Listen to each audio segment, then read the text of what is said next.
बिस्मिल्लाहिर्रहमानिर्रहीम। So next topic heading दे दे hepatobiliary system. GIT के अंदर ही है, ठीक है जी। इसका नाम है हेपेटोबिलियरी सिस्टम, ठीक है। इसमें हम हेपेटिक मीन लीवर के बारे में, बाइल डक्ट के बारे में, पेंक्रियास के बारे में, इनके बारे में डिस्कस करेंगे। तो सबसे पहले लेके लीवर, ठीक है, इसके कुछ मेन पॉइंट्स डिस्कस करेंगे और इसी के ऊपर हम इसके डिजीज़ को भी स्टार्ट करेंगे। देखिए, लीवर के बारे में याद रखें, it is the internal it is the internal largest organ of body that is the internal largest organ of body। फिर इसकी लोकेशन के बारे में लिखे, present in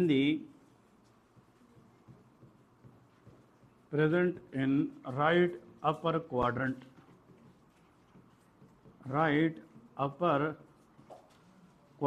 ठीक है।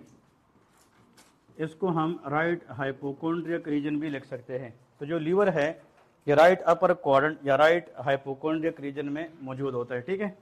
इसमें फिर हम ये भी डिस्कस करेंगे एक्चुअली इसके लोब्स के बारे में कि लीवर के अंदर मेनली दो लोब्स होते हैं। तो लिखे mainly consist of two lobes, that is right which is larger and left which is smaller hepatic lobe, ठीक है जी। तो larger and smaller hepatic lobe इसमें दो होते हैं, ठीक है जी। एक राइट हेपेटिक लोब है और एक लेफ्ट हेपेटिक लोब। तो right lobe is larger and left lobe is smaller, ठीक है जी, याद रखना है। फिर विद राइट हेपेटिक लोब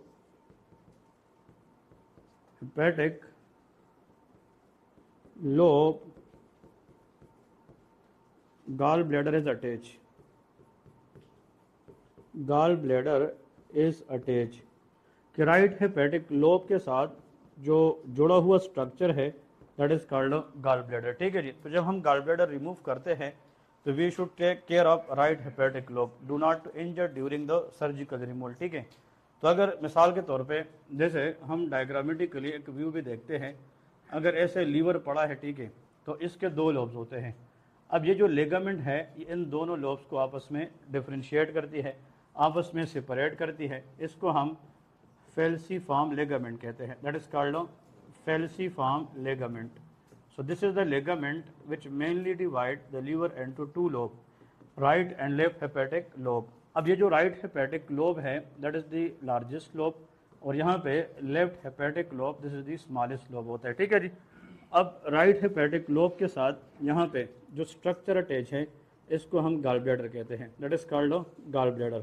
यह भी हम डिस्कस करेंगे क्योंकि इसके अंदर गॉल स्टोन बन सकते हैं, उनकी इन्फ्लेमेशन हो सकती है, ठीक है जी। A very very important topic we will discuss. तो ये एनाटॉमी आप लोगों को थोड़ी बहुत पता होनी चाहिए। फिर लीवर के अंदर आगे बात आएगी तो डिस्कस करेंगे। इसमें छोटे छोटे और लोब्स होते हैं, क्वाड्रेट लोब है, ठीक है जी। ये इसके अंदर स्मॉलर लोब्स, बट प्राइमरीली हम इसको इन दो लोब से जानते हैं, ठीक है। नेक्स्ट देखिए आर्टीरियल सप्लाई के लीवर को जो ब्लड सप्लाई मिलती है तो that is called dual supply. इसको क्या कहते हैं? Dual supply. जैसे जो मेन आर्टरी है इसको ब्लड देने वाली, इसका नाम है कॉमन या प्रॉपर हेपेटिक आर्टरी। इसका नाम क्या है? Proper hepatic artery.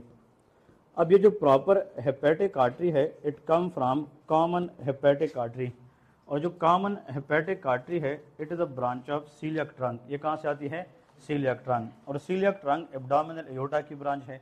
तो हमने पहले भी कहा था जो लीवर है it is a component of foregut, ये फोर गट के अंदर है और फोर गट को ब्लड देने वाले सीलियक ट्रंक है। तो सीलियक ट्रंक से ही ये हेपेटिक आर्टरी आती है, ठीक है जी। इसको प्रॉपर इसलिए कहते हैं कि ये मेनली लीवर की तरफ जाएगी और एट द लेवल ऑफ पोर्टा हेपेटस, यहाँ पे क्या होता है? पोर्टा हेपेटस, ये दो में डिवाइड होगी, left hepatic artery and right hepatic artery. अब यहाँ पे जो आर्टरी आएगी ना इस लोब में, उसका नाम क्या है, राइट हेपेटिक आर्टरी। उसी आर्टरी से जैसे वो अंदर जाएगी ना, तो उससे पहले उससे एक शाख निकलेगी जो किसको ब्लड देगी, गॉल ब्लैडर, उनको सिस्टिक आर्टरी कहते हैं। तो cystic artery is a branch of right hepatic artery which supply blood to the gall bladder. ठीक है जी, हमने कहा डुअल सप्लाई है, तो डुअल में तो एक तो हेपेटिक आर्टरी है, दूसरी बात पोर्टल वेन है। क्या है, पोर्टल वेन, क्योंकि पोर्टल वेन ने जो ब्लड देना है वो भी तो लीवर को देना है। So liver receive blood from two sources, one is proper hepatic artery, another is portal vein. ठीक है जी। इसके बाद लेके वीनस ड्रेनेज। इसकी जो वीनस ड्रेनेज है, जैसे उसको ब्लड तो आती है, तो ब्लड ने बाहर निकलना भी होता है, वो हेपेटिक वेन के जरिए होता है। किस वेन, हेपेटिक वेन के जरिए। तो जो हेपेटिक वेन है ये लीवर से ब्लड कलेक्ट करती है और जो डीऑक्सी ब्लड है उसको ड्रेन करती है बाहर, that is called hepatic vein. और hepatic vein will drain the blood from the liver eventually into inferior vena cava. किस में जाएगी, इंफीरियर वीना केवा। और जो इंफीरियर वीना केवा है वो राइट एट्रियम में ड्रेन करेगी और फिर लंग्स में जाके ब्लड डी ऑक्सीजनेट से ऑक्सीजनेट बनेगी। ठीक है, तो इसकी जस्ट एनाटमी है। फिर इसमें लेके लीवर के बारे में फंक्शंस के 2-3 फंक्शंस आप लोग को पता होने चाहिए, इसी के ऊपर हमने आगे डिजीज पढ़नी है। ठीक है, तो सबसे पहले तो लेके liver help in the conjugation of bilirubin. ये क्या काम करेगी, कंजुगेशन ऑफ बिलिरुबिन। तो number 1 help in bilirubin conjugation, bilirubin conjugation. और ये कंसेप्ट हमने पढ़ा भी है कि अनकंजुगेट से क्या करेगी, बिलिरुबिन को कंजुगेट करेगी। अगर इस फंक्शन में लीवर का मसला आ जाए then bilirubin level will be very high and the condition will be known as jaundice. इसको हम जॉन्डिस कहते हैं। ठीक है जी, तो jaundice is a sign of hepatic injury और लीवर प्रॉब्लम, नंबर 1। नंबर 2 यहाँ पे लेके कन्वर्ट अमोनिया इनटू यूरिया। ये अमोनिया गैस को किस में कन्वर्ट करेगी, यूरिया में। That is also done in the liver. अब ये जो अमोनिया है that is very toxic but it should be convert into urea which is a less toxic form of ammonia. This concept is called detoxification. ये क्या है, detoxification है। Now let's suppose if liver is damage in the long run like CLD patient, cirrhosis patient, तो उसमें जो ammonia है वो urea में कन्वर्ट नहीं होगी, अमोनिया का लेवल ब्लड में बढ़ेगी, hyperammonemia, and that will cross blood brain barrier. तो हेपेटिक एनसेफेलोपैथी क्या होगी, hepatic encephalopathy. If there is involvement of the brain but when the problem primarily lies in the liver, condition is called hepatic encephalopathy, इसको हम कहते हैं। ठीक है जी। और यहाँ पे जो हेपेटिक एनसेफेलोपैथी है इसकी main reason increase ammonia in the blood होता है। ठीक है, तो ये हम डिस्कस करेंगे। देखिए हर एक फंक्शन के साथ इसकी एक डिजीज़ है, वो आप लोग को आना चाहिए। फिर इसके बाद नेक्स्ट लिखे, for example another is that is called formation of clotting factor. किस में काम करेगी, फॉर्मेशन ऑफ क्लॉटिंग फैक्टर, क्योंकि जो क्लॉटिंग फैक्टर्स होते हैं दे आर प्रोटीन और दीज फैक्टर प्रिवेंट ब्लीडिंग, ये ब्लीडिंग को प्रिवेंट करती हैं। हमने पहले भी कहा था कि ब्लीडिंग को रोकने में एक तो प्लेटलेट्स का रोल होता है और एक क्लॉटिंग फैक्टर्स का। तो जो क्लॉटिंग फैक्टर्स की सिंथेसिस है वो मेनली लीवर में होती है, लेकिन एक्सेप्ट क्लॉटिंग फैक्टर 8, ये भी हमसे क्यों आता है कि जो क्लॉटिंग फैक्टर 8 है वो लीवर सेल नहीं बना सकती, इसके अलावा जितने भी है वो कहाँ पे बनती है, लीवर सेल में बनती है। अब जो क्लॉटिंग फैक्टर 8 है, मैं थोड़ा सा आप लोग को MCQs के लिए बता दूं।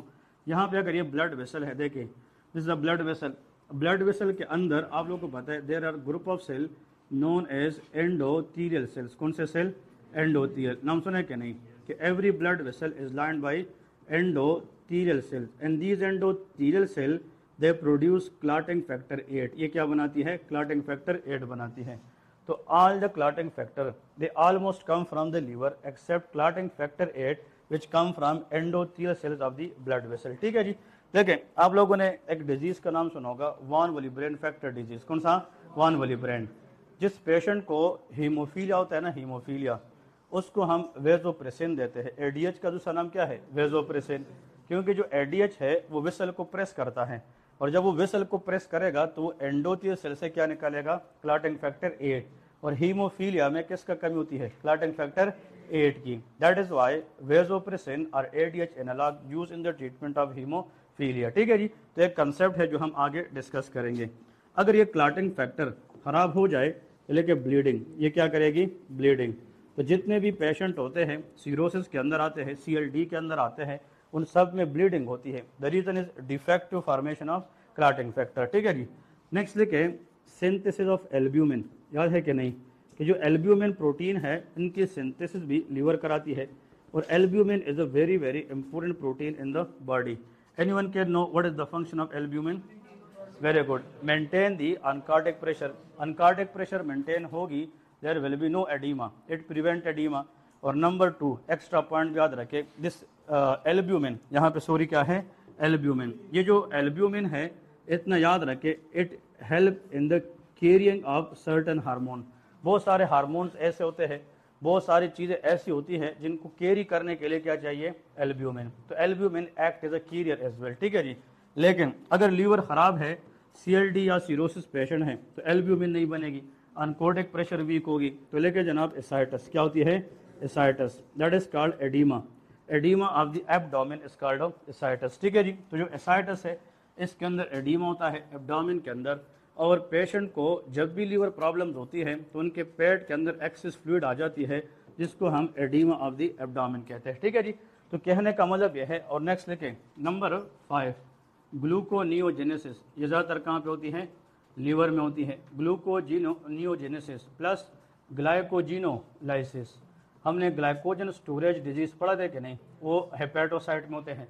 तो चाहे ग्लूकोज का नया बनाना या ग्लाइकोजन से वापस ग्लूकोज निकालना, ये सब किधर होता है, लीवर में। तो अगर ये ख़राब हो जाए, ग्लूकोज रेगुलेशन नहीं होगी, तो लेकिन हाइपोग्लाइसीमिया, जो लीवर पेशेंट होते हैं उसके अंदर ग्लूकोज की जो लेवल है वो भी काफ़ी हद तक क्या हो सकती है, कम हो सकती है। दिस पेशेंट डेवलप हाइपोग्लाइसीमिया, ये हाइपोग्लाइसीमिया में जा सकते हैं, ठीक है जी। तो देखें हमने जस्ट इसके बारे में मेन फंक्शन इसलिए लिखने हैं, इसकी फिजियोलॉजी जाननी है कि ये बॉडी के लिए कितना अहम है। ये बॉडी के लिए उतना अहम है जितना इंसान को लाइफ जो है ना, ज़िंदगी अहम है, ज़िंदगी के लिए इतना लीवर अहम है, क्योंकि इसमें मोर देन 100 फंक्शंस होते हैं। ये मेटाबॉलिज्म को मेंटेन करता है, इसमें RBC डिस्ट्रक्शन भी होती है। जैसे spleen is the graveyard of RBC, तो स्प्लीन में RBC बनती भी है, डिस्ट्रॉय भी होती है। इसी तरह लीवर में भी RBC की कुछ लिमिट तक डिस्ट्रक्शन और प्रोडक्शन दोनों होती है, ठीक है जी। तो ये मेन फंक्शंस आप लोगों ने इसके याद रखने हैं। देखिए आप लोगों ने MCQs के लिए आते हैं, MCQs के हवाले से, ठीक है जी। वो बताएंगे कि what is liver function test, ठीक है जी। हम जब हेपेटिक इंजरी को देखते हैं तो हमें क्या करना चाहिए, लीवर फंक्शन टेस्ट करना चाहिए, जिसको हम LFT कहते हैं। अब ये जो लीवर फंक्शन टेस्ट है ये हमें बहुत सारी चीज़ें बताती हैं।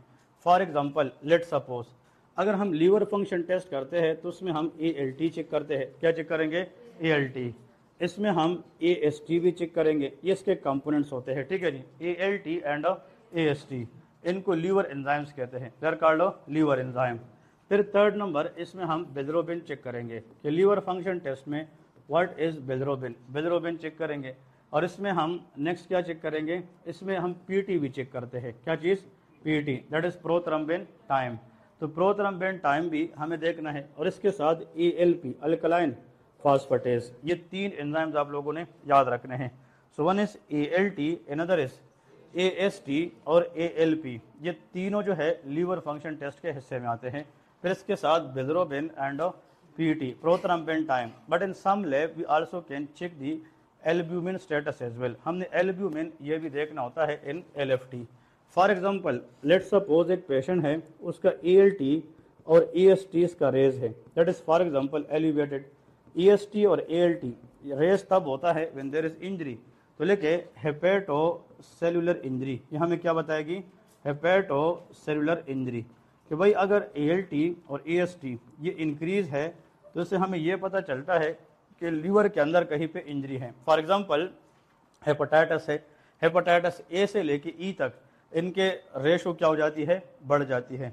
फिर वायरल हेपेटाइटिस है, अल्कोहलिक हेपेटाइटिस है, हम इनकी रेशो को देखेंगे। अगर ALT 2:1 से ज़्यादा है किस चीज़ से, AST, तो फिर मोस्ट लाइकली वायरल हेपेटाइटिस है।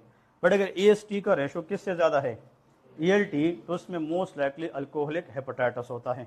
तो जो वायरल हेपेटाइटिस है, वायरस की वजह से जो हेपेटाइटिस होता है उसमें रेशो ALT की ज़्यादा होती है AST से।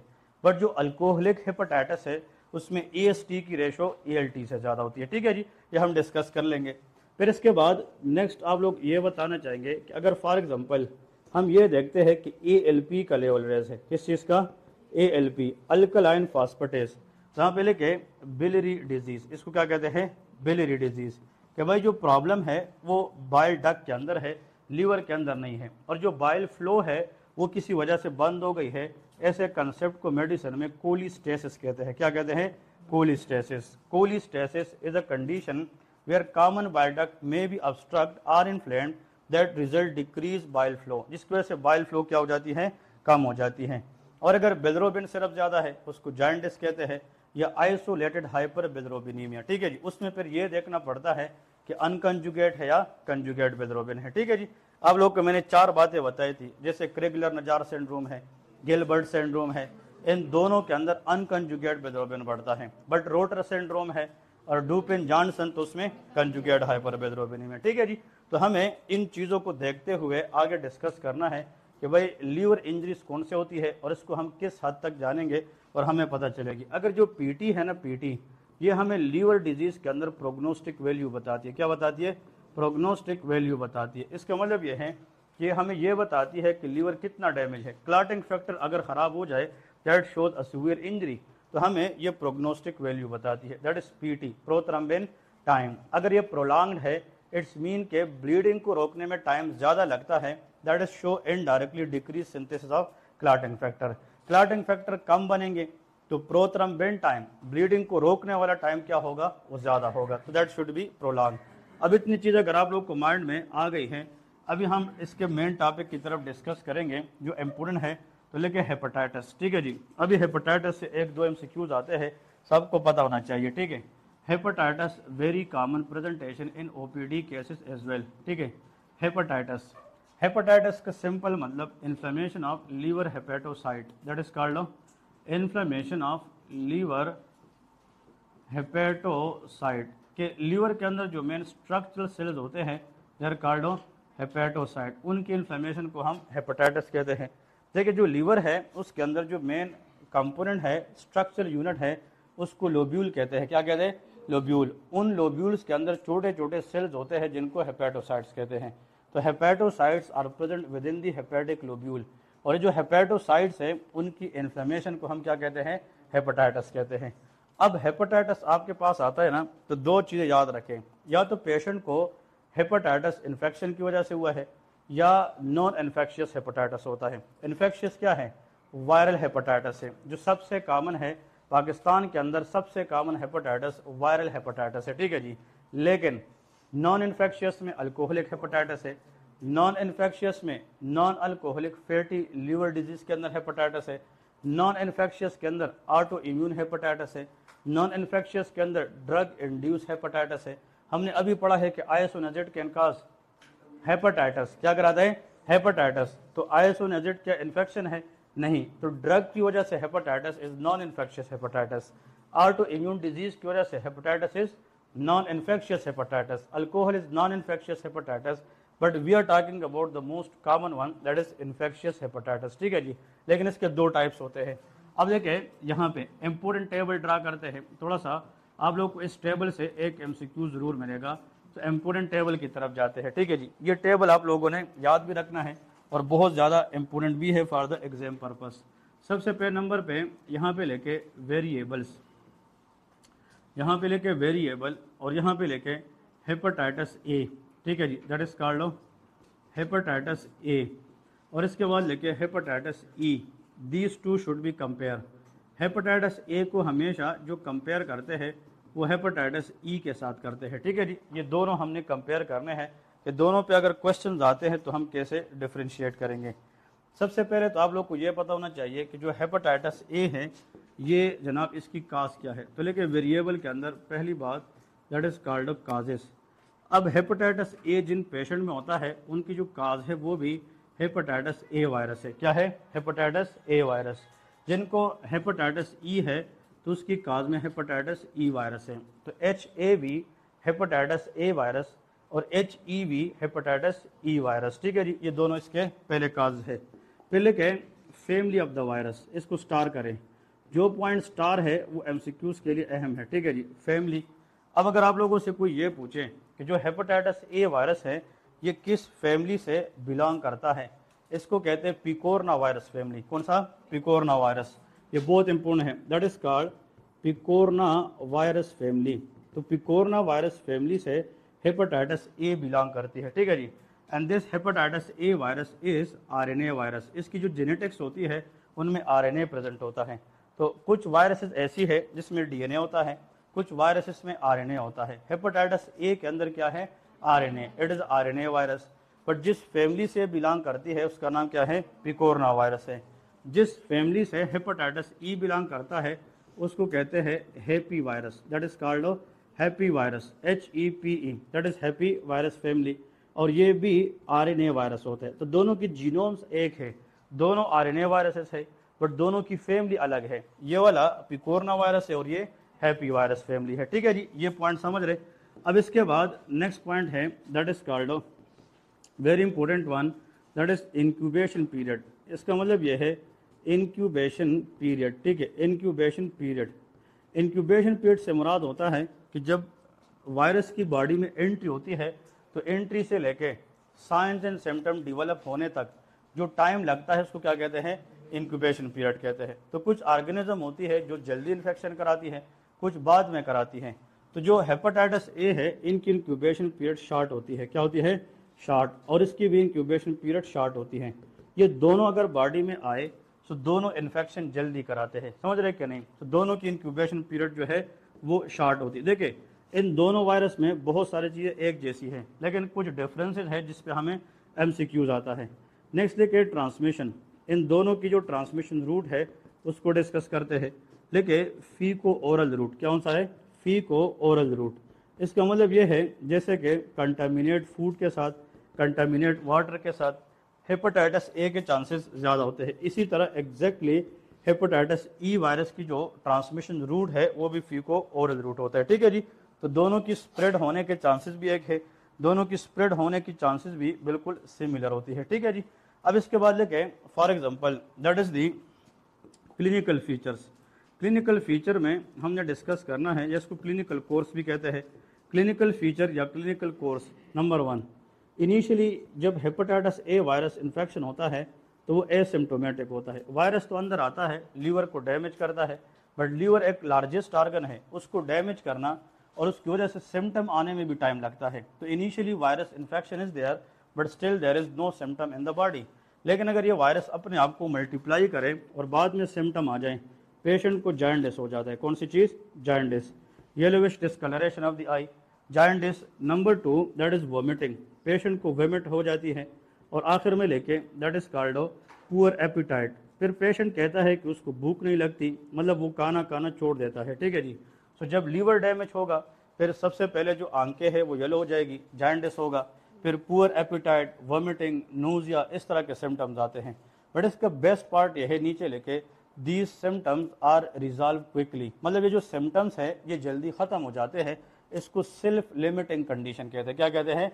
Self limiting condition. अब सवाल ये है कि यहाँ पे जो हेपेटाइटिस ई है इसमें भी सेम एज हेपेटाइटिस ए। अब सवाल ये है कि जैसे इन्फेक्शन हेपेटाइटिस ए के सिम्टम में होते हैं उसी तरह clinical symptom hepatitis E virus के अंदर भी होते हैं। अब एनआरई स्टेप 1 के अंदर जो एमसीक्यूज आता है वो स्टार करे कि यहाँ पे एमसीक्यूज कैसे आ सकता है। तो यहाँ पे लिखे अगर किसी पेशेंट को हेपेटाइटिस कौन सा वायरस इन्फेक्शन है? E. So this E become lethal if it occur in pregnancy, अगर किस में हो जाए? प्रेगनेंसी। तो ये एमसीक्यूज एनआरई 1 वाले बार बार रिपीट भी करते हैं और पूछते भी है कि ऐसा हेपेटाइटिस का नाम बताएं जो होने पे is not dangerous but once it occur in pregnancy it become very very damage, that is very very dangerous. वो हेपेटाइटिस ई है। तो देखिए लीथल के अंदर ई मैंने हाईलाइट किया है कि lethal in pregnancy that will be E, answer is hepatitis E. और ये अगर प्रेग्नेंट फीमेल में होती है तो ये बहुत कम टाइम में लीवर को इतना डैमेज करती है कि लीवर काम करना ही छोड़ देता है। इसको हम कहते हैं फल्मिनेंट हेपेटाइटिस। क्या कहते हैं? Fulminant hepatitis, a dangerous hepatitis where the liver stop their function within few days to few weeks. कि मतलब ये है कि कुछ दिनों से लेकर कुछ हफ्तों तक लीवर इतना बैडली डैमेज होता है कि वो अपना काम करना ही छोड़ देता है। So fulminant hepatitis is a emergency, और इसमें पेशेंट को सुअर हाइपोग्लाइसीमिया होता है। और आपको पता है कि प्रेगनेंसी में माँ को भी चीज़ों की डिमांड होती है, और जो सप्लाई है उसके मुताबिक डिमांड बढ़ जाती है, बच्चे को भी चाहिए होता है। तो इसमें अगर माँ को जनाब वोमिटिंग भी है, जॉन्डिस भी है, और फिर hepatitis E can cause very very lot of complication in pregnancy, तो इसमें फिर माँ की डेथ भी हो सकती है। तो हेपेटाइटिस ए और ई अगर ये एडल्ट्स में होती है without pregnancy, both are very safe, but which one is very dangerous in pregnancy? Hepatitis E. ये एमसीक्यूज है, एग्जाम के अंदर ना भूले, ठीक है, क्योंकि हेपेटाइटिस ई की वायरस में स्ट्रक्चरली कुछ ऐसी चीजें मौजूद है कि pregnancy is a comfortable environment for it to multiply, और इसमें जब वो मल्टीप्लाई करेगी तो फिर यह है कि इसमें वो डेंजरस साबित हो सकती है, ठीक है। तो ये दोनों में जो मेन डिफरेंसेस है इसी तरह कर याद रखने हैं। इसके बाद नेक्स्ट डिफरेंसेस में लिखे, that is called HCC risk, hepato cellular carcinoma risk हम डिस्कस करते हैं कि दोनों में, अब दोनों हमने कहा था कि सेल्फ लिमिटिंग है कि नहीं, इसके सिम्टम भी जल्दी आते हैं और ख़त्म भी जल्दी होते हैं, तो लेकिन नो रिस्क, दोनों के अंदर HCC के रिस्क को नहीं होते हैं। मतलब अगर हम कहें कि हेपेटाइटिस ए और बी दोनों से क्या कैंसर बन सकता है? No, both are acute condition, both can not for example transform into hepatocellular carcinoma, ठीक है जी। नेक्स्ट लिखे प्रोग्नोसिस।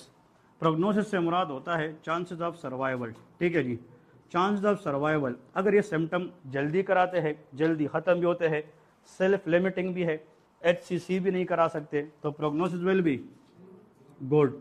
और यहाँ पे लेके वेरी मतलब बैड इन प्रेगनेंसी ओनली, ठीक है जी, तो ये relatively good but in pregnancy, देखिए but in pregnancy it is lethal, ये क्या है?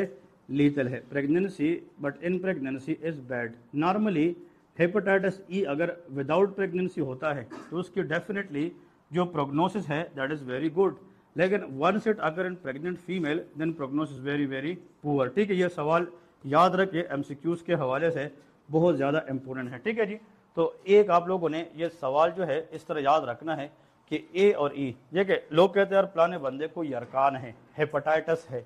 अब हेपेटाइटिस का नाम सुन के बंदा डर जाता है, यार इसको यरकान हो गया है। आप फिर ये देखें कि हेपेटाइटिस का टर्म तो एक अम्ब्रेला टर्म है, उसके अंदर फिर नीचे जो हेपेटाइटिस आती है कि पेशेंट को अगर ए या ई है तो हम उसको काउंसल करेंगे कि भाई 2 से 3 हफ्ते के बाद अब ठीक हो जाएंगे, और ये तो रिलेटिवली क्या है? सेल्फ लिमिटिंग कंडीशन है, इसमें कोई भी रिस्क नहीं है कि इसमें CLD हो जाए या हेपेटोसेलुलर कार्सिनोमा हो जाए। लेकिन जिसको B या C होता है तो उसको हम गाइड करते हैं कि वो टाइम पे या तो ट्रीटमेंट ले ले या टाइम पे वैक्सीनेट करें, अदरवाइज उनको CLD के चांसेस ज़्यादा होते हैं, ठीक है जी। तो hepatitis is a umbrella term. After hepatitis we should know which type of hepatitis the patient is suffering from, ठीक है जी। इससे हम मरीज को क्या करेंगे? काउंसल करेंगे। आखिर में लेके लीवर बायोप्सी, ये इसको स्टार भी करे। जो लीवर बायोप्सी है ये हेपेटाइटिस ए के लिए जो है ये इंपॉर्टेंट होता है। कहते हैं अगर हम लीवर से बायोप्सी लेते हैं in the patient of hepatitis A, तो नंबर 1 हमें 2 चीज़ें देखने को मिलती हैं। हेपेटोसाइट स्विलिंग मिलेगी, क्या मिलेगी? Hepatocyte swelling, hepatocyte swelling. और फिर लीवर के अंदर हमें एबनॉर्मल सेल की एग्रीगेट्स मिलती है, ठीक है जी। उन एबनॉर्मल सेल्स की जमघटे को या एग्रीगेट्स को, इसको काउंसिल मेन बॉडी कहते हैं। क्या कहते हैं? Councilman body. आप लोगों ने यह नाम सिर्फ याद रखना है। So councilman bodies is a classical hallmark of which hepatitis? Hepatitis A. ये MCQs है, ठीक है जी। आप लोगों ने एक नाम सुना होगा, मिसाल के तौर पे सेल डेथ के 2 तरीके होते हैं, या तो सेल प्रोग्राम नॉर्मल डेथ से जो खत्म हो जाए वो एपोप्टोसिस है, अगर पैथोलॉजिकल डेथ हो जाए तो नेक्रोसिस है। इसके अलावा किसी को डेफिनेशन आता है इन दोनों में डिफरेंस का? इस डिफरेंस के अलावा कि normal cell death, abnormal cell death, इसके अलावा और अच्छा डेफिनेशन किसी को आता है? हाँ, क्लिनिकल बायोलॉजिकल। नेक्स्ट, शाबाश। कोई अच्छा सा प्रैक्टिकल डेफिनेशन किसी को आता तो बता दें, जिस पे आप बताएं तो लोग कहे कि यार दैट्स ग्रेट। वो क्या है? ये physiological, pathological, normal, abnormal, program, unprogram, ये सबको पता होता है। हाँ, ischemia as a cause of necrosis, वो एबनॉर्मेलिटी है, हाइपोक्सिया, इस्कीमिया, ठीक है जी। देखिए जब भी आज के बाद इसको आप डिफाइन करें ना, इससे निकल आए कि पैथोलॉजिकल, नेक्रोसिस, ये चीज़ें ख़त्म। अगर सेल डेथ होता है, और से सुने, सेल डेथ और उसके बाद हमारी बॉडी रिस्पॉन्ड करती है कि डेथ क्यों हो गया है। मेरी बात समझ रहे कि नहीं? अगर आप मिसाल के तौर पे एक चोर है, कहीं से चोरी करता है तो उसके खिलाफ रिस्पॉन्ड तो आता है ना। अगर एक नॉर्मल आम बंदा घर से मिसाल कोई चीज़ उठाए तो फिर रिएक्ट लोग नहीं करते क्या ये अपना बंदा है। तो अगर कोई डेथ ऐसी है जिसके बाद बॉडी रिस्पॉन्ड करे तो नॉर्मल है कि नॉर्मल एब नॉर्मल है। और अगर डेथ ऐसी हो कि बॉडी ही खामोश रहे कि कुछ नहीं होता, ये नॉर्मल चल रही है, उसमें से रिस्पॉन्ड नहीं करेगी। तो ऐसा cell death which is followed by inflammation, जिसके बाद क्या आ जाए इन्फ्लेमेशन, वो नेक्रोसिस है। लेकिन ऐसा cell death that is without followed inflammation, वो एपोप्टोसिस है। तो ये क्वेश्चन आप लोगों ने आज के बाद कोई भी पूछे, this is the perfect definition of necrosis and apoptosis. तो cell death without necrosis is, without inflammation is apoptosis, but cell death followed by inflammation that is called necrosis। ठीक है, सारे समझ गए कि नहीं? अब जो एपोप्टोसिस होता है वो एक प्रोग्राम सेल डेथ होता है, उसके अंदर भी कुछ एग्रीगेट्स बनती है, उनको भी काउंसलमैन बॉडीज कहते हैं। जो काउंसलमैन बॉडीज है अगर वो सेल डेथ के लिहाज से पूछे तो फिर answer will be apoptosis. But अगर वो काउंसलमैन बॉडी लीवर बायोप्सी में पूछे then it will be hepatitis A. इस तरह याद रखें, ठीक है जी। ये 2 पॉइंट्स इंपॉर्टेंट है।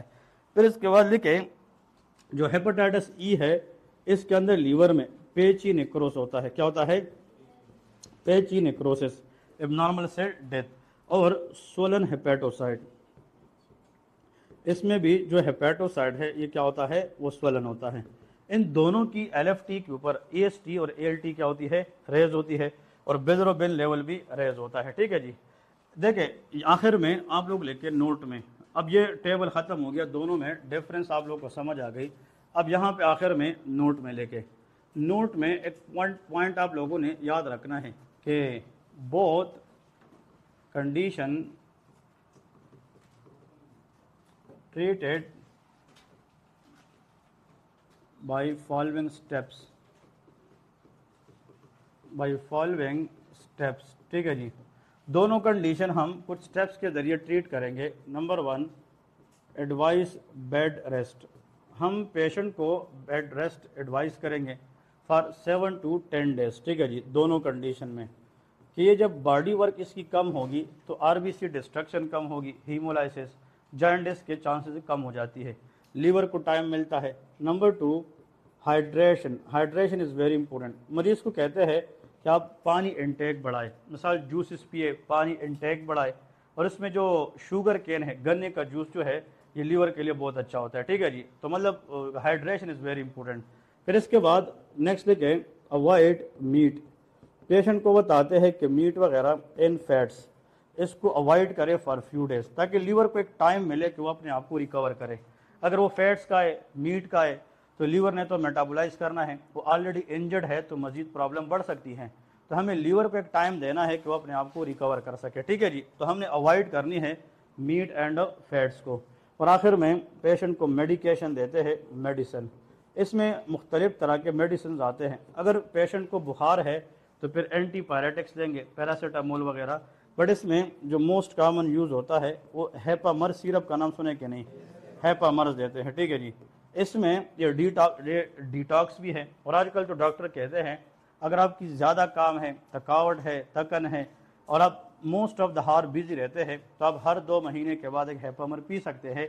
इसका कोई नुकसान नहीं है, ये बॉडी को डिटॉक्स करता है। ठीक है जी। आप बॉडी की लीवर फंक्शन को इम्प्रूव करता है। ठीक है जी।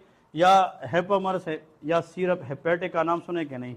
हेपेटिका इसके नाम पे आता है। ठीक है जी। हेपेटिका, तो हेपेटिका, हेपामर्स, ये सारे के सारे हेपेटोसाइट के साथ लिंक करते हैं और ये सारे डिटॉक्स होते हैं। तो पेशेंट को बताते हैं कि आपने घर में रहना है, आपने एक्सेसिव एक्सरसाइज, एक्सेसिव वर्कआउट नहीं करनी। तकरीबन 2 से 3 हफ्ते के अंदर ये दोनों कंडीशन रिकवर कर लेते हैं। ठीक है। So recovery timing is about 2 to 3 weeks. ठीक है जी। सो 2 से 3 वीक्स के अंदर जो हेपेटाइटिस ए और हेपेटाइटिस ई है वो क्या हो जाते हैं? ख़त्म हो जाते हैं। फिर इसके बाद लेके इम्पोर्टेंट टेबल, और इम्पोर्टेंट टेबल है रहता है, वो भी डिस्कस करते हैं। इम्पोर्टेंट टेबल देखें, अब यहाँ पे इस टेबल के अंदर हमने 3 चीज़ें देखनी है, hepatitis B, C and D. अब कौन से रहते हैं? Hepatitis B, C and D. तो यहाँ पे लेके वेरिएबल में द फर्स्ट थिंग वेरिएबल, फिर एक लाइन ड्रा करें, यहाँ पे लेके hepatitis B, that is called HB, hepatitis B. फिर इसके बाद हेपेटाइटिस सी, इंपॉर्टेंट वन, और हेपेटाइटिस डी।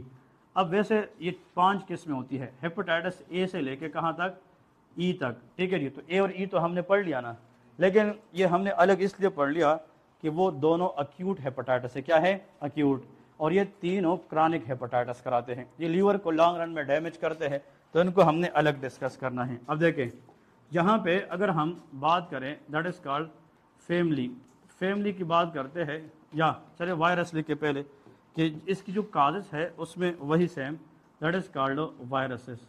तो वायरसेस तो इसका HDV है, that is HBV, hepatitis B virus, hepatitis C virus and hepatitis D virus, ठीक है, ये इनकी वायरसेस होती हैं। फिर इसके बाद हम डिस्कस करेंगे रिगार्डिंग द फैमिली, कि इसकी फैमिली क्या है। अगर आप लोगों से कोई ये पूछे कि what is the family of hepatitis B virus, इसको कहते हैं hepa DNA virus family. Which one, hepa DNA virus family, ठीक है। ये बहुत अहम क्वेश्चंस हैं और ये आप लोग को माइक्रोबायोलॉजी में भी काम आएगी, हेपा DNA वायरस फैमिली। फिर अगर हम आते हैं HCV, हेपेटाइटिस सी वायरस, इसको फ्लेवी वायरस फैमिली कहते हैं, that is called flavi virus family. NRE 1 के अंदर एक साल ये आया था कि from which of the following, for example class of family hepatitis C virus belong, answer is flavivirus. आप लोगों ने एक वायरस का नाम सुना होगा, मीजल वायरस, कौन सा, मीजल। किसी को पता है किस फैमिली से बिलोंग करता है? Nobody will know because you don't read these things, but they are very important in the exam। जैसे मीजल के बारे में आता है, वो पैरामिक्सो वायरस फैमिली है, मतलब हर वायरस की एक फैमिली है, वो हम आखिर में डिस्कस करेंगे माइक्रो के अंदर कि कौन से 9-10 वायरसेस है जिसकी फैमिली आप लोग को पता होना चाहिए, ठीक है। आखिर में लिखे that is called delta virus family, which one, delta virus family. तो प्लीज़ आप लोगों ने अब ये 5 फैमिलीज याद रखनी है। हमने ए की पिकोरना वायरस फैमिली पढ़ी है, ई की हैप्पी वायरस फैमिली पढ़ी है, और 3 ये है जो आप लोग को पता होना चाहिए, ठीक है जी। इसके बाद नेक्स्ट देखें, फॉर एग्जांपल जीनोम, इसकी हम बात करते हैं जीनोम की, कि इसके अंदर जो जीनोम है या जेनेटिक मटेरियल है वो क्या है। जो हेपेटाइटिस बी वायरस है ना, इसके अंदर DNA पाई जाती है, कौन सी चीज़, DNA। लेकिन जो हेपेटाइटिस सी वायरस है इसके अंदर RNA होता है, और हेपेटाइटिस डी के अंदर भी RNA होता है। तो देखिए हेपेटाइटिस ए के अंदर क्या था, वेरी गुड, और हेपेटाइटिस ई के अंदर, तो all hepatitis viruses are RNA except hepatitis B which the DNA virus. ये MCQs बन गया, ठीक है जी। तो जो DNA वायरस है वो कम्प्लीटली एक पिक्यूलर बिहेवियर है, डिफरेंट है, तो you people should know this virus as well, ठीक है। इसके बाद नेक्स्ट लिखे ट्रांसमिशंस, कि इनकी जो ट्रांसमिशन रूट्स होती है उसके बारे में हम डिस्कस करेंगे। ट्रांसमिशन रूट्स, नंबर 1 लिखे for example that is sexual contact. जो हेपेटाइटिस बी है उसकी ज़्यादातर जो चांसेस है वो सेक्सुअल कंटैक्ट के जरिए जो है ना वो होती है, ठीक है जी। ये क्वेश्चन गायनी में भी आता है, लेकिन ये हम जस्ट फॉर अ व्हाइल छोड़ देते हैं, गायनी में पढ़ेंगे कि 2 कपल्स है, they married with each other, now they one partner is hepatitis B active, ये क्या है, हेपेटाइटिस बी एक्टिव है, and they want to do sexual intercourse, तो what is the best contraceptive method. तो कुछ इसमें आता है OCP, कुछ आता है IUD, इसमें को होते हैं barrier method, condom method, it is the best one to protect this hepatitis B virus. तो जो बैरियर मेथड्स है ये OCPs ही होते हैं, लेकिन ये क्या करता है, सेक्सुअली ट्रांसमिटेड इन्फेक्शन को प्रिवेंट कर देती हैं।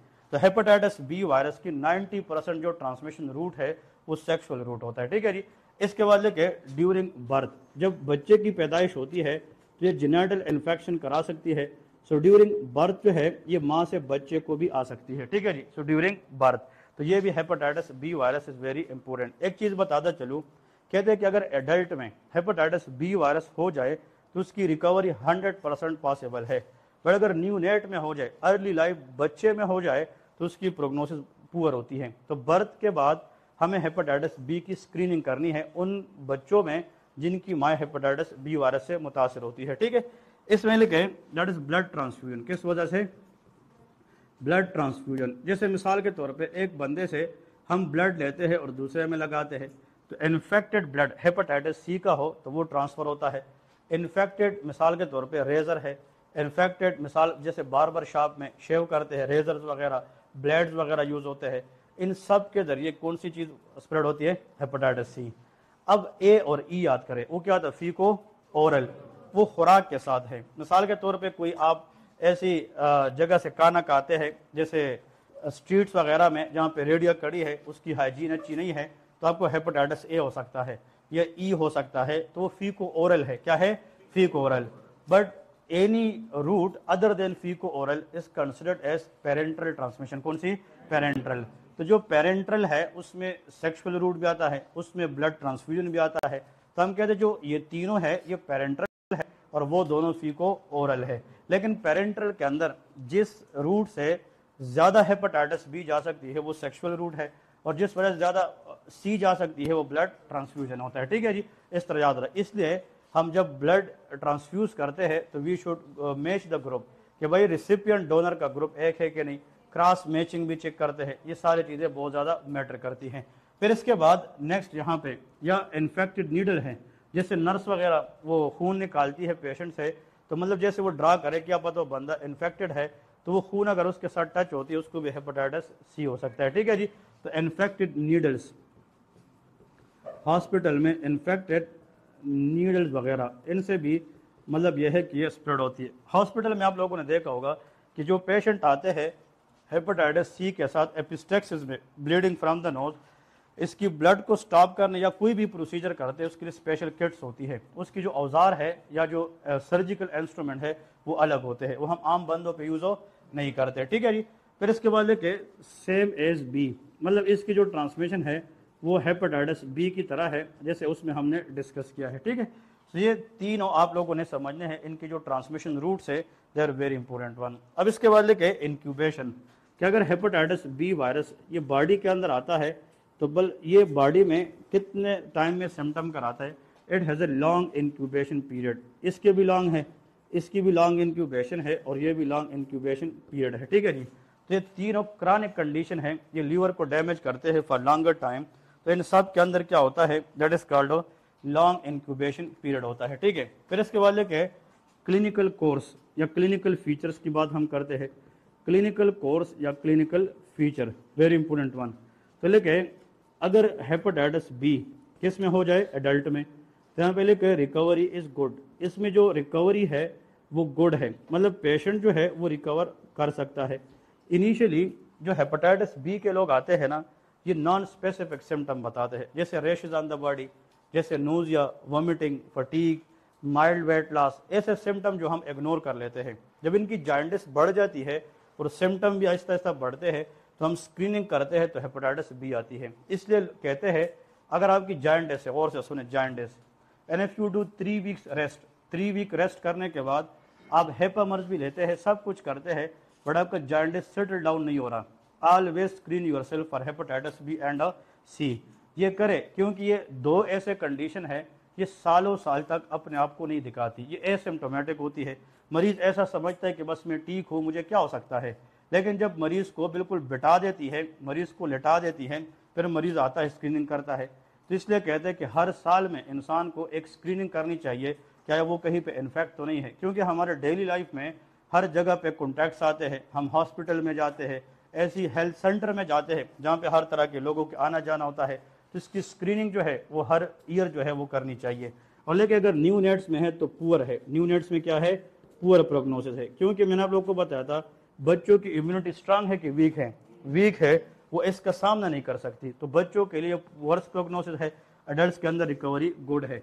हेपेटाइटिस सी जो है इनिशियली अगर ट्रीट करें, recovery is good, initially recovery is good if treat on time. ठीक है, ये शर्त है, मतलब इज गुड अर्ली स्टेजेस में, बट अगर हम इसको ट्रीट ना करें it will lead to damage the liver forever, that is called cirrhosis. तो सी कैन का सी सीरोसिस, और जब सीरोसिस होगा liver become shrunk, liver architecture become disturb, then it will cause hepatocellular carcinoma. अभी जो hepatitis B है ये भी अगर ट्रीट ना करें ये भी सीरोसिस करा सकती है, कार्सिनोमा करा सकती है। बट पाकिस्तान में अगर 2 मरीज हैं, एक को हेपेटाइटिस बी है और एक को सी है, तो सी वाले को 90% चांस है कि उसको सीरोसिस हो जाए, लेकिन हेपेटाइटिस बी के अंदर 10 से 20% चांस होता है कि उसको क्या हो जाए? सीरोसिस हो जाए। तो which hepatitis should take serious? Hepatitis C, that is very important. और दूसरी बात भी बता रहा हूँ, अहम बात जो आप लोग को शायद पता हो या नहीं पता हो, हेपेटाइटिस सी जो है ये इसलिए भी सीरियस है कि इसकी आज तक कोई वैक्सीनेशन नहीं है। हेपेटाइटिस बी की वैक्सीन है, वो वैक्सीनेट करके प्रिवेंट की जा सकती है, बट हेपेटाइटिस सी की वैक्सीन नहीं है। So due to not availability of vaccine and due to greater tendency towards cirrhosis we should take this hepatitis C very very serious to treat। ठीक है जी। और यहाँ पे लेके अब देखें हेपेटाइटिस डी, इसको स्टार करें, इसका मतलब ये है कि डिपेंडेंट, इसको कहते हैं डी कम फ्रॉम डिपेंडेंट, ठीक है जी, डिपेंडेंट ऑन हेपेटाइटिस बी। देखिए कहते हैं अगर किसी को हेपेटाइटिस डी वायरस इन्फेक्शन है, इसको थोड़ा सा गौर से भी सुने, हेपेटाइटिस डी वायरस इन्फेक्शन है, बात सुन रहे हैं कि नहीं, अगर वो अलोन है, आइसोलेट फॉर्म में है, सिर्फ डी है, देन पेशेंट को नथिंग रॉन्ग, मतलब patient will be cover very soon.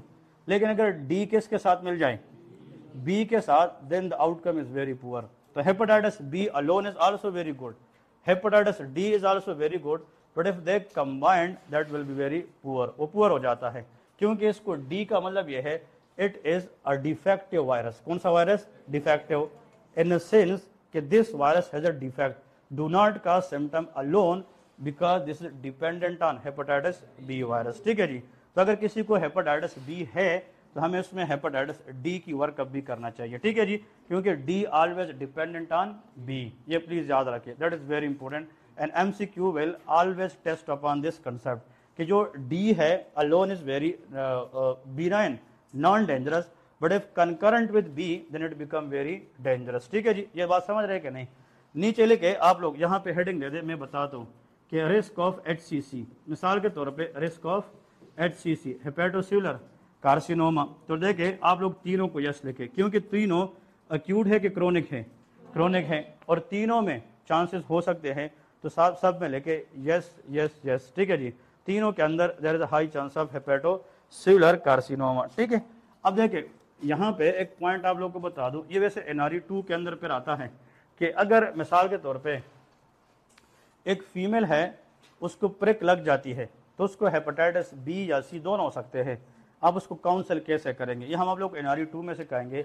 पहले हम ये देखेंगे जब उसको प्रिक लगी थी तो क्या उसने ग्लव्स पहने थे कि नहीं, अगर ग्लव्स पहने हैं तो फिर चांसेस क्या है, कम है।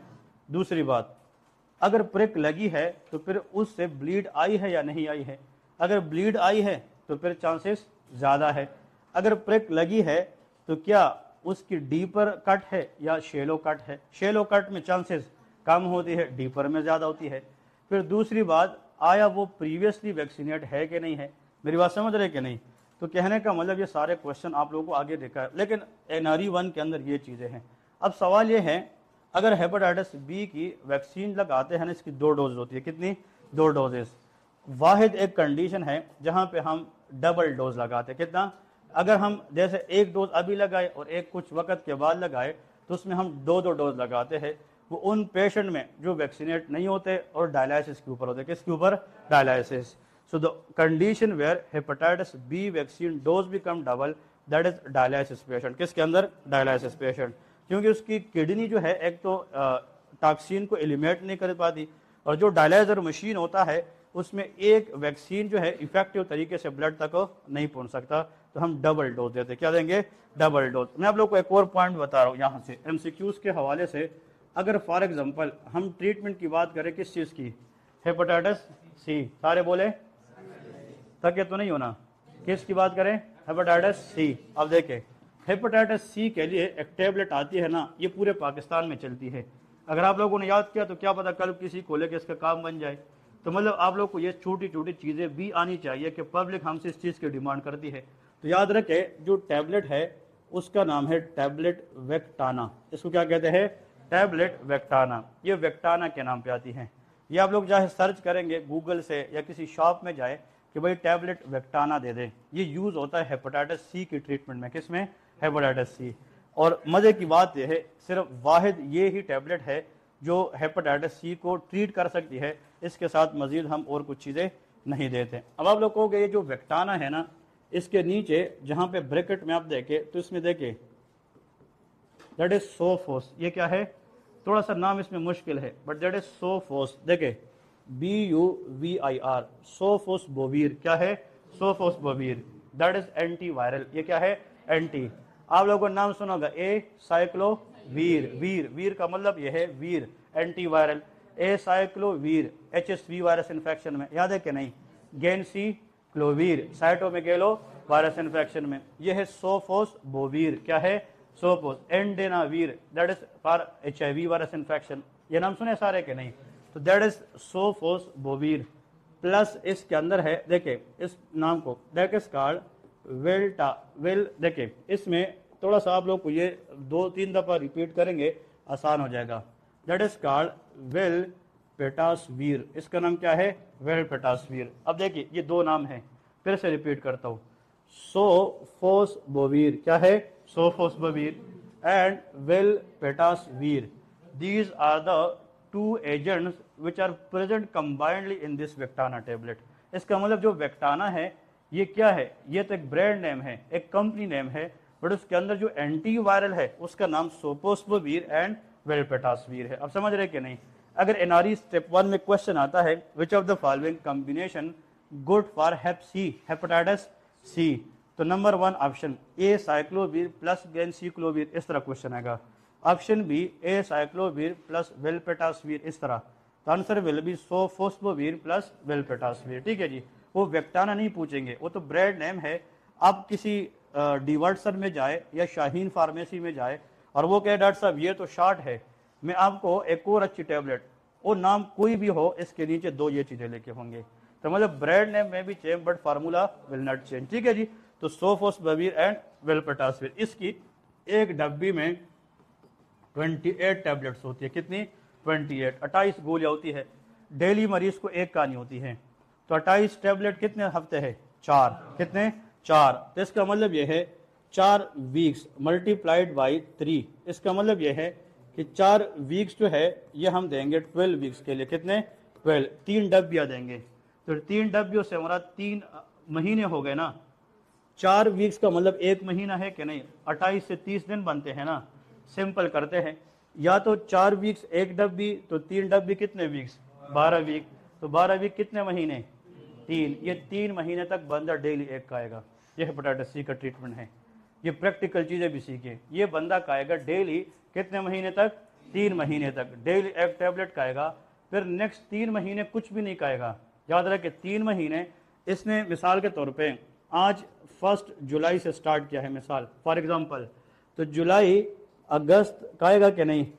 और सितंबर भी खाएगा। अब 30 सितंबर तक इसने खाना है। इसके बाद अक्टूबर, नवंबर एंड दिसंबर, ये 3 नहीं खाएगा। इसमें जस्ट वो एहतियात करेगा कि किसी कंटामिनेट ब्लड के साथ कनेक्ट ना हो, किसी कंटेक्ट इन्फेक्टेड जो है ना नीडल के साथ ना हो। तो ये 3 महीने इसको कहते हैं, that is called window period. मतलब ये स्लीपिंग पीरियड है, इसमें वो ऑफ पीरियड, ऑन ऑफ, क्या है? On off. तो कितने महीने हो गए? 6। 3 में उसने खाया है, 3 में नहीं खाया, तो 6 मंथ के बाद लेके रिपीट PCR। क्या करेंगे? PCR, पॉलीमरेज चेन रिएक्शन करेंगे। तो PCR से हमें यह पता चलेगा कि वायरल लोड कितना है, हेपेटाइटिस सी वायरस अब कितना रहा है, क्या वो रिकवर हो रहा है या स्टैटिक है या प्रोग्रेस हो रहा है। ठीक है जी। तो आप लोगों ने ये 3 चीज याद रखनी है। हेपेटाइटिस सी में फिर कुछ तो कहेंगे सर इसको हम इंजेक्शन भी लगाते हैं, फ्लूइड भी लगाते हैं, मल्टीविटामिन, वो तो उसकी इम्यूनिटी को बूस्ट करने के लिए कुछ भी दे दे, बट हेप सी की जो ट्रीटमेंट है वो वेक्टाना है। क्या है? वेक्टाना है। हम एंटीवायरल स्पेसिफिक की बात करते हैं, तो सोफोसबोवीर एंड वेलपेटासवीर। तो how many months later you will repeat your PCR? 6 month later. Then we can go for viral load कि भाई उसकी ट्रीटमेंट कैसी चल रही है। और पेशेंट अगर इसको कंप्लाइंट हो, कंप्लाइंट से मुराद वो आपकी बातों पे एग्री करे और उसी तरह करे जैसे आप उसको बताएंगे, तो मतलब 90% बंदा रिकवर हो जाता है। अगर नहीं तो this infection will goes toward chronic condition that will lead to CLD, that will lead to cirrhosis, even hepatocellular carcinoma. And HCC is one of the dangerous tumor in the body, can cause kill the person within weeks. ठीक है जी। तो इसकी जो prognosis है वो खुद भी बहुत ज्यादा पुअर होती है। नाउ ये ट्रीटमेंट सीख गए कि नहीं? That is for hepatitis C and that is the best. ये NRE 2 में लोगों से पूछा था, किसी को एक वर्ड भी नहीं आता कि भाई हेपेटाइटिस सी की ट्रीटमेंट बताए। ये आप लोगों ने भी 6 सालों में पढ़ा भी नहीं होगा, लेकिन ये प्रैक्टिकल चीज है, ये आप लोगों को पता होना चाहिए। ठीक है। तो ये जनाब आप लोगों को अभी तक जितने भी पढ़े हैं ये हेपेटाइटिस के बारे में हमने डिस्कस किए हैं कि हेपेटाइटिस ए और ई इनके फैमिलीज आप लोग को पता होना चाहिए, ठीक है। Which hepatitis is very dangerous in pregnancy? E. Which hepatitis required hepatitis B to cause infection? D, वो डिफेक्टिव है। Which hepatitis belongs to flavi virus which can cause cirrhosis? वो सी है। Which hepatitis is the only which contain DNA? B, that is hepatitis. This is called quick fire for repetition. That is how you can remember these hepatitis, कि हमें कैसे पता चलेगा। विच chronic hepatitis do not have vaccination? Hepatitis C.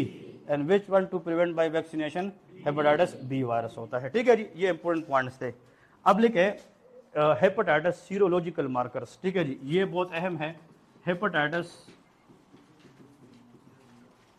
Serological markers, hepatitis serological markers, ठीक है जी। इनमें से एक आउट क्वेश्चन है, डेफिनेटली इन RE1 के अंदर इस सीरोलॉजिकल मार्कर से एक क्वेश्चन आप लोग को जरूर मिलेगा। तो ये जब हम पढ़ेंगे तो पता होना चाहिए कि यार इन सीरोलॉजिकल मार्कर में से क्वेश्चन कैसे आता है और हम इसको इंटरप्रेट कैसे करेंगे। तो यहाँ पे लिखे दैट इज कॉल्ड वेरिएबल, और यहाँ पे लिखे कमेंट्स। बस एक लाइन ड्रा करें और सामने लिखे कमेंट्स। जितने भी लोग बैठे हैं बिल्कुल जाग जाए, इनमें से एक MCQs है, ठीक है जी। Variable and comments, definitely question come from this area. आप लोगों से वो ये बताएंगे कि अगर एक पेशेंट है उसकी हम टेस्ट करते हैं और उसमें anti-HAV पॉजिटिव आ जाए, क्या चीज़ आ जाए? anti-HAV positive. अब इसको गौर से सुनेंगे तब समझ आएगी। ये छोटा सा टेबल है बट ट्रिकी बहुत ज़्यादा है, ठीक है जी, इसको गौर से सुने। अब आप लोग मुझे ये बताएं कि HAV is a hepatitis A virus. क्या है? ए वायरस। सब समझ रहे? वर्ड में है एंटी, एंटी से मुराद इसके खिलाफ, तो इसके खिलाफ एंटीजन बनेगी कि एंटीबॉडी? Very good. एंटीजन ये खुद है, antigen anything which disturb the tissue, तो वायरस खुद है, उसके खिलाफ ये क्या बनी है? एंटीबॉडी। अब वो सुने, अब आगे आप लोगों ने देखना है कि वो IgM बताएंगे। क्या बताएंगे? IgM, एंटीबॉडी है कि नहीं, या वो बताएंगे IgG। क्या बताएंगे? IgG। अब मैं एक पॉइंट, एक चीज आप लोगों को बताने जा रहा हूं कि जब इन्फेक्शन होती है, इन्फेक्शन, और उसके खिलाफ हमारी बॉडी क्या बनाना शुरू करेगी? Antibody. The first antibody which form against infection to show immune response, वो IgM है। क्या है? IgM। इसको कहते हैं प्राइमरी इम्यून रिस्पांस एंटीबॉडी, कि इम्यून रिस्पांस में जो सबसे पहली बनती है वो क्या है? IgM। That is a pentameric in nature. Pentameric से मुराद ये है कि इसमें 5 जगह होती है जिसमें at a time 10 antigen capture होते हैं। कितने? 10। फिर इसके बाद आहिस्ता आहिस्ता इसकी हेल्प के लिए IgG जाना शुरू करती है, तो IgG involve in secondary immune response. कौन सा? Secondary immune response. चले जी, इसको तो फॉर अ व्हाइल भूल जाए। फॉर 2 to 3 मिनट एक मरीज आता है, उसको टाइफाइड फीवर है, म्यादी बुखार है, बहुत कॉमन है, और वो टाइपिडाट करता है, वेडाल करता है, नाम सुने कि नहीं? टाइफाइड फीवर में जो रिकमेंडेड टेस्ट है वो ब्लड कल्चर है। क्या है? ब्लड कल्चर है। लेकिन आजकल वेडाल वगैरह ये बड़े बड़े लैब्स करते भी नहीं है कि वो फॉल्स नेगेटिव है, फिर भी आप कहते हैं टाइपिडाट पॉजिटिव है। अब वो ये देखेंगे कि IgM है या IgG। अगर IgM पॉजिटिव है तो मतलब इन्फेक्शन अभी अभी है कि पहले की है? अभी अभी है, क्योंकि प्राइमरी इम्यून रिस्पांस कि इन्फेक्शन के अभी अभी बॉडी ने क्या बनाई है? IgM। तो IgM वेडाल में पॉजिटिव आना रीसेंट टाइफाइड फीवर बताती है। क्या बताती है? रीसेंट। अगर किसी का IgG पॉजिटिव आ जाए तो मतलब that is chronic typhoid fever है। क्या है? क्रॉनिक टाइफाइड फीवर है। अब समझ रहे कि नहीं? या तो पेशेंट रिकवर कर रहा है और क्रोनिक है, अब वो कहेगा कि मुझे ये मसला 2-3 महीनों से है, तो उसमें IgM होगा क्या? IgG। Very good. बाद लोग कहते हैं उसका IgM IgG दोनों पॉजिटिव आती हैं। इसका मतलब कि इसको इन्फेक्शन हुआ था और लॉन्ग रन में चला था, अब उसको इन्फेक्शन दोबारा हुआ है, तो IgG उसका पहला बताएगी ज्यादा, और अभी IgM का आना मीन कि उसको दोबारा टाइफाइड हुआ है। इसको कहते हैं को इन्फेक्शन। क्या कहते हैं? को इन्फेक्शन कहते हैं। देखिए छोटी चीज समझने से इतना ज्यादा विंडो खुल जाती है कि आप लोग को समझ आता है कि इसका मतलब क्या है। सो anti-HAV पॉजिटिव से मुराद अगर वो बताए कि IgM है तो हम कहेंगे सिंपल, देखे IgM एंटीबॉडी। क्या है? IgM antibody against hepatitis A virus. क्या बताएगी? Hepatitis A virus. कि हेपेटाइटिस A वायरस के खिलाफ बॉडी ने रिसेंटली क्या बनाई है? एम बनाई है, तो ये हमें ये बताएगी कि इन्फेक्शन अभी हुई है कि पहले की है। अभी से मुराद ये है डिटेक्ट अक्यूट हेपेटाइटिस ए, ये क्या बताएगी? अक्यूट। अक्यूट शॉर्ट टर्म होता है ना अभी, तो एक तो क्रानिक होता है ना, क्रानिक लॉन्ग टर्म होता है, ऐसा है कि नहीं यार? Chronic is long term, acute is short term, कि इन्फेक्शन रिसेंट हुआ है इसलिए IgM बनी है। ठीक है जी, ये बहुत इंपॉर्टेंट है। अब इसके बाद नेक्स्ट लिखे हैं, शाबाश, that is anti HAV IgG। इसके बाद क्या है? एंटी HAV पॉजिटिव है और IgG। अब देखें इसमें एक पॉइंट आप लोगों ने समझना है, इसमें हम क्रोनिक नहीं यूज करेंगे, इसलिए तो बात मेडिसिन की आती है समझने वाली। मेडिसिन इज अ ट्रिकी, तो हमें तो ऐसा नहीं कि बस कॉपी पेस्ट चीज मारनी है, ऐसा नहीं, हमने थोड़ा सोचना है यहाँ पे। अब गौर से सुने, सोचने वाली बात यह है कि जो IgG है वो टाइफाइड में क्रॉनिक है, हर डिजीज की इसकी डिस्क्रिप्शन अलग है। अगर आप कहेंगे कि क्रोनिक हेपेटाइटिस ए, सब सुन रहे कि नहीं? IgG हमने कहा था ना क्रोनिक। अगर आप कहेंगे कि सर दिस क्रोनिक हेयर, तो can hepatitis A virus will be chronic? It never chronic, तो हम क्रोनिक कवर्ड यूज नहीं करेंगे। Hepatitis A is always acute hepatitis, A और ई दोनों क्या है? अक्यूट है। तो अगर मिसाल के तौर पे गौर से सुने, अब आप लोग समझ जाएंगे, IgG antibody against hepatitis A virus, इसकी डिस्क्रिप्शन है कि नहीं? अगेंस्ट हेपेटाइटिस ए वायरस, ये तो समझ आ गई। अब ये हमें ये बता रही है कि भाई जो पेशेंट इन्फेक्ट था पहले और उसका कौन सी एंटीबॉडी आई थी? IgM। अब बॉडी ने एंटीबॉडी बनाई है IgG, तो पेशेंट जो है अब रिकवरी की तरफ जा रहे हैं। किसकी तरफ? रिकवरी। मिसाल के तौर पे रिकवरी फेज, ये क्या बता रही है? रिकवरी। क्योंकि IgM ने तो उसके साथ इनिशियल झगड़ा करना था, और जब IgM बना इट्स मीन इन्फेक्शन अभी हो गया, तो IgM जला, तो हमें अक्यूट बता रही है। लेकिन जब IgG बना तो वो बॉडी क्या कर रही है? रिकवर कर रही है। कभी भी ये क्रोनिक नहीं हो सकता। या रिकवरी और जब हम क्या करते हैं, पेशेंट को वैक्सीन देते हैं, क्या देंगे? वैक्सीन इसलिए लगाते हैं कि पेशेंट की इन्फेक्शन को प्रिवेंट करें, तो वैक्सीन जो लगाते हैं वो IgG से बनी होती है। किससे? IgG। तो IgG का एक वजह यह है प्रायर वैक्सीनेशन, कि ये बंदा हेपेटाइटिस ए वायरस के लिए क्या है? वैक्सीनेट है। तो हेपेटाइटिस ए वायरस के खिलाफ किस एंटीबॉडी का बनना? IgG।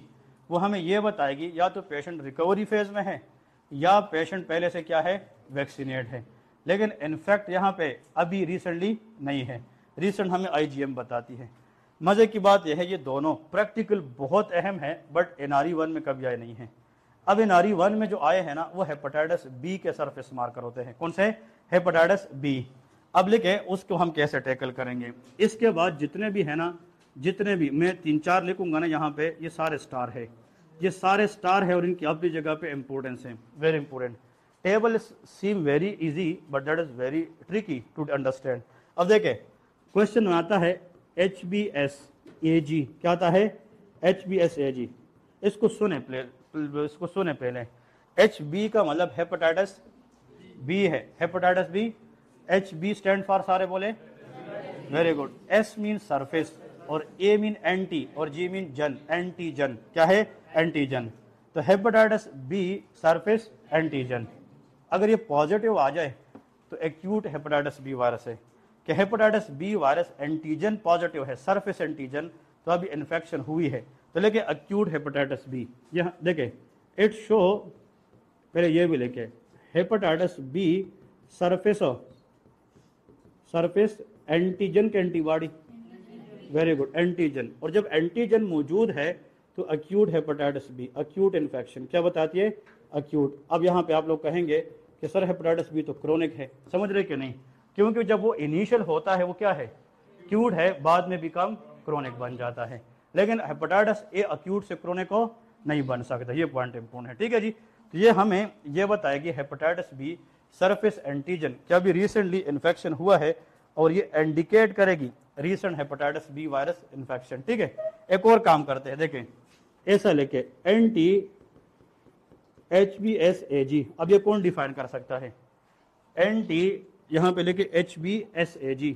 मिसाल के तौर पे अगर मैं ये लिखता हूँ, इसका मतलब क्या है? Very good, anti mean against, किसके against? Hepatitis B surface antigen के खिलाफ क्या बनेगी? Very good. चलिए अगर हम इसको ए से लेके तो गलत है कि ठीक? HBsAb HBsAb, hepatitis B surface antibody, इसका मतलब सेम है। तो HBsAb या एंटी HBsAg दोनों का मतलब सेम है, ऐसा ना हो कि इसमें डिफ्रेंशिएट ना कर पाए। या तो देखे फिर सुने, हेपेटाइटिस बी सरफेस एंटीजन के खिलाफ जो बनेगी वो तो एंटीबॉडी बनेगी, जिसको हम ये से बोल सकते हैं कि हेपेटाइटिस बी सरफेस एंटीबॉडी क्या बनेंगे, एंटीबॉडी। तो लेकिन ये क्या बता रही है, ये बता रही है कि it indicate immunity to hepatitis B surface antigen, कि हेपेटाइटिस बी सरफेस एंटीजन के खिलाफ इम्यून सिस्टम अब प्रॉपर काम कर रही है, ऐसा है कि नहीं। तो यहाँ पे लिखे it shows hepatitis B surface antibody, क्या बता रही है, A B stand for antibody, that is called antibody. और यहां पे आप लोग लिख सकते हैं कि इट शोज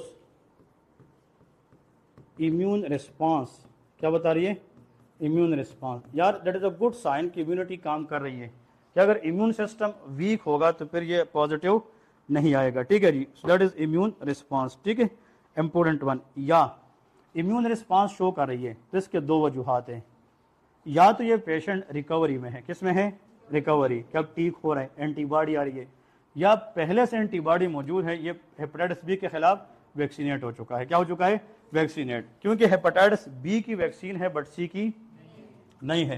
तो it show good immune response और बैड, गुड। तो गुड इम्यून रिस्पांस से मुराद या तो इस पेशेंट की इन्फेक्शन से क्या हो रही है, रिकवरी, या प्लस लेके इस पेशेंट में क्या है, मिसाल के तौर पे वैक्सीनेशन, पहले से क्या हो चुका है, सारे बोले वैक्सीनेशन। अब थोड़ा सा मजीद मैं इसको आसान बनाता हूँ कि मजीद कैसे आप लोग कहेंगे कि sir now it's very easy. आप एग्जाम में बैठे हैं, या चले एग्जाम से निकल आते हैं, प्रैक्टिकल लाइफ की बात करते हैं, आपको मतलब कोई बंदा व्हाट्सएप पे या घर में कोई बंदा टेस्ट दिखाता है कि डॉक्टर साहब इसका मतलब क्या है, और वो सिर्फ ये दिखाता है एंटी HBsAg, तो तुम्हें जहन में आएगा कि भाई हेपेटाइटिस बी सरफेस एंटीजन के खिलाफ क्या बनी है, ये तो समझ गए ना, ये तो है। फिर हम उस बंदे से पूछेंगे कि भाई इसके अलावा कोई और टेस्ट हुआ है कि नहीं। अगर वह कहे कि बस ये एक ही टेस्ट है, काफ़ी टाइम से पहले मैंने किया था, और जब किया भी था तो मैंने कोई हिस्ट्री नहीं दी थी कि मुझे जॉन्डिस है या क्या चीज़ है, मेरी बात सारे समझ रहे, मैंने हिस्ट्री नहीं दी थी कि मुझे जॉन्डिस है, लीवर प्रॉब्लम, मैंने वैसे बस एक टेस्ट किया था, ये किसी ने बोला था। अब वो गांव से आया हुआ बंदा, उसको मेडिकल टर्म नहीं आते, उसने एक ये टेस्ट किया है लेकिन उसको लीवर प्रॉब्लम हो नहीं है, तो इसका मतलब ये कहीं पे रिस्क पे था, तो डॉक्टर ने उसको वैक्सीनेट किया था, क्या किया था, वैक्सीनेट। मेरी बात समझ रहे कि नहीं। उस केस में फिर इस डिस्क्रिप्शन का मतलब the patient is prior vaccinated. But अगर वो ये बताए कि ये टेस्ट जो है ये तो मैंने अभी किया है, 2 हफ्ते या 1 हफ्ता पहले एक और टेस्ट भी किया था और उसका नाम HBsAg पॉजिटिव है, इसका मतलब इसको 2-3 हफ्ते पहले इन्फेक्शन हुआ था, क्या हुआ था, इन्फेक्शन। अब 2-3 हफ्ते के बाद उसका ये बना है, तो अब ये रिकवरी में जा रहे हैं, किस में जा रहे हैं, रिकवरी में। आप समझ गए कि नहीं। तो HBsAb की जो डिस्क्रिप्शन है ना, उसके लिए हमें HBsAg का होना भी चाहिए, इसके बगैर हम इसके कमेंट नहीं कर सकते। हम रिव्यू दे सकते हैं, मे बी रिकवरी और इट मे बी वैक्सीनेशन। इसलिए कहते हैं जब तक मरीज की हिस्ट्री ना हो, एग्जामिनेशन ना हो, इन्वेस्टिगेशन ना हो, हम डायग्नोजो नहीं कर सकते। तो just only to see the lab you can't comment, you can comment in a way, may be और may not be, but you can't define the exact problem in that area. तो यहाँ पे अगर ये बंदा कहे कि मैंने तो जस्ट एक टीका लगाया था पहले और उसके बाद मुझे ये टेस्ट कराया था, तो वो फिर क्या है, वैक्सीनेशन है। बट अगर वो बताया कि मुझे ये भी कराया था और मुझे तो जॉन्डिस था, यरकान था, ये और वो, तो वो फिर रिकवरी में है। आप समझ रहे सारे कि नहीं, ये बहुत इंपॉर्टेंट है। इसके बाद लिखे HBeAg, क्या है, HBe, देखे इट शोज पॉजिटिव, लिखे इट शोज, HB का मतलब हेपेटाइटिस सी है कि बी, HB हेपेटाइटिस बी है, ठीक है ना। तो हेपेटाइटिस बी, लेकिन इसमें एस नहीं है, इसमें क्या है, ई, तो लेके इनवॉल्व्ड एंटीजन, इसका मतलब है involved antigen. Some virus are involved, some are non involved, तो इनवॉल्व्ड एंटीजन। अब देखें ये बहुत कमाल की चीज़ है और बहुत डेंजरस है for a patient who is infected from hepatitis B.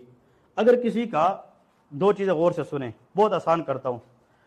Hepatitis B, HB जहन में रखे, HB एक साइड पे S करे और एक साइड पे E करे। S फॉर सरफेस एंटीजन है, क्या है, सरफेस, और E का मतलब इनवॉल्व्ड एंटीजन है। ये बात समझ रहे। अब जो एस है ना, एस सरफेस के ऊपर जो होता है वो जब आए तो इनिशियली टिश्यू को डैमेज करेगी, तो सरफेस का मतलब इन्फेक्शन करेगी, क्या करेगी, और जब इन्फेक्शन हो जाएगी, पहले इंसान जब कहीं जाए तो अपने जगह ढूंढता है कि रहना कहाँ पे है, तो जगह ढूंढेगी, इन्फेक्शन करेगी, फिर इस इन्फेक्शन के बाद आपने जो भी करना है वो आपके हाथ में आ जाता है, तो फिर इसके बाद वो वायरस अपने आप को मल्टीप्लाई करेगी, क्या करेगी, मल्टीप्लाई। तो HBE का जो फैक्टर है ना, E, that show multiplication of the virus, ये क्या बता रही है, मल्टीप्लीकेशन। और जिस वायरस की मल्टीप्लीकेशन ज्यादा होगी तो उसमें ट्रांसमिसिबिलिटी के चांसेस भी ज्यादा होगी। तो इसका मतलब वो मार्कर बताए जिसकी पॉजिटिव आने से हम बता सकेंगे कि at this stage the hepatitis B virus multiplication is very high and high chance of transmission, वो HBeAg है। अगर हम सिर्फ हेपेटाइटिस बी की ये बात करें कि इन्फेक्शन है कि नहीं, तो वो SAG है, सरफेस एंटीजन है। अगर हम ये देखें कि इन्फेक्शन तो हो चुकी है, अब मल्टीप्लीकेशन भी हो रही है कि नहीं, तो हम EAG से मालूम करते हैं। अब आसान हो गया कि नहीं, तो यहाँ पे लिखे shows multiplication and high transmissibility. भाई इतना अहम चीज है, हमने इस पे तकरीबन 20-25 मिनट लगाए सिंपल सी टेबल पे।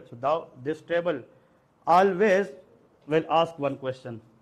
किसी ने एग्जाम दिया है NRE 1 कब से पूछे, इसमें 1 या 2 क्वेश्चन आते हैं, लेकिन इस पे आप लोगों ने घर में जाके काम करना है, थोड़ा सोचना है। हेल्प मतलब यह है आप लोग को मिल shows multiplication and high rate of transmission, ऐसा है कि नहीं, हाई रेट ऑफ ट्रांसमिशन, कि भाई इस स्टेज में अगर ये बंदा किसी के साथ कॉन्टैक्ट में आता है मिसाल के तौर पे, तो दूसरे को ज्यादा चांस है कि इन्फेक्शन स्प्रेड कर सकता है। ठीक है जी, तो ये आप लोगों ने और लिखे इंडिकेट पुअर प्रोग्नोसिस, इसमें फिर प्रोग्नोसिस क्या है, पुअर है, तो इंडिकेट पुअर प्रोग्नोसिस। ऐसा करें एंटी HBeAg, अब समझ आ रही है क्या नहीं, पॉजिटिव। एंटी से मुराद क्या बनी है, वेरी गुड, ठीक है।